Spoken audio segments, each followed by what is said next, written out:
ವರಮಹಾಲಕ್ಷ್ಮಿ ಹಬ್ಬದ ಹಿನ್ನೆಲೆಯಲ್ಲಿ ಚಿಕ್ಕಮಗಳೂರು ನಗರದ ಐಡಿಎಸ್ಜಿ ಕಾಲೇಜು ಸಮೀಪದ ಶ್ರೀ ಮಹಾಲಕ್ಷ್ಮಿ ದೇವಾಲಯಕ್ಕೆ ಇಂದು ಭಕ್ತರ ದಂಡೆ ಹರಿದು ಬಂದಿತ್ತು.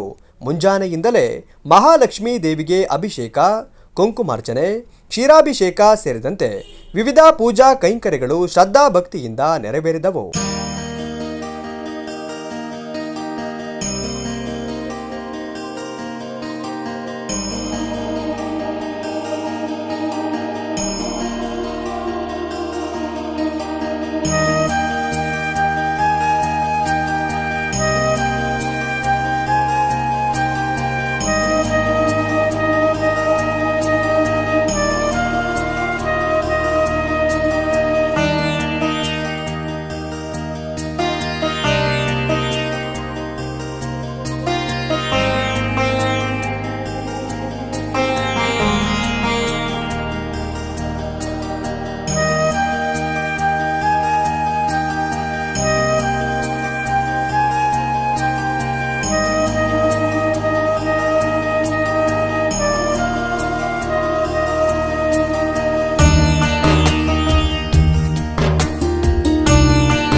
ಅಮ್ಮನವರಿಗೆ ವಿವಿಧ ಬಗೆಯ ಹೂವುಗಳಿಂದ ಅಲಂಕಾರ ಮಾಡಲಾಗಿದ್ದು ಭಕ್ತರ ಗಮನ ಸೆಳೆಯಿತು.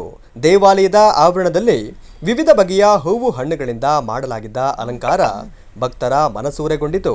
ಜಿಲ್ಲೆಯ ನಾನಾ ಕಡೆಗಳಿಂದ ಸಹಸ್ರಾರು ಸಂಖ್ಯೆಯಲ್ಲಿ ಭಕ್ತರು ಆಗಮಿಸಿ ಸರದಿ ಸಾಲಿನಲ್ಲಿ ನಿಂತು ದೇವಿಯ ದರ್ಶನ ಪಡೆದರು.